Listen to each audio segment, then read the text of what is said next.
সফলতা অর্জন করতে গেলে অনেক পরিশ্রম করতে হয়। এর কোনো শর্টকাট নেই, তাই শুধু বুদ্ধিমান হলেই চলবে না, কাজ করে যেতে হবে।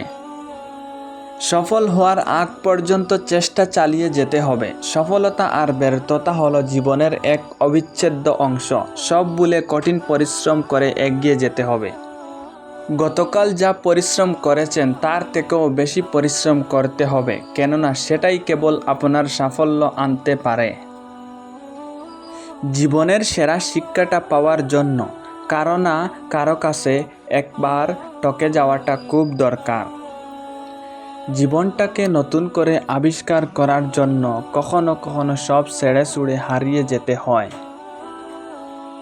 একটি কাজ না করার পেছনে হাজারটা অজুহাত দেখানো যায়, কিন্তু কাজটি করার জন্য একটি কারণই যথেষ্ট।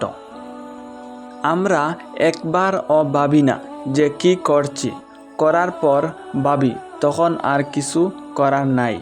পৃথিবীটা হচ্ছে একটি আয়নার মতো। তুমি সবার সাথে যেমন ব্যবহার করবে, যেমন মনোভাব পোষণ করবে, ঠিক তেমনটাই ফিরে পাবে। সময় বেশি লাগলেও ধৈর্য সহকারে কাজ করো, তাহলেই প্রতিষ্ঠা পাবে। সুন্দর একটা মানুষ না খুঁজে সুন্দর একটা মন খুঁজো, তাহলে ভালোবাসার সফলতা আসবে। যদি সর্বোচ্চ আসন পেতে চাও, তাহলে নিম্নস্থান থেকে আরম্ভ করো। জীবনে দুটি দুঃখ আছে, একটি হলো তোমার ইচ্ছা অপূর্ণ থাকা, অন্যটি হলো ইচ্ছা পূর্ণ হলে আরেকটি প্রত্যাশা করা। যদি তুমি সূর্যের মতো আলো দিতে চাও, তাহলে প্রথমে তোমাকে সূর্যের মতোই পুড়তে হবে।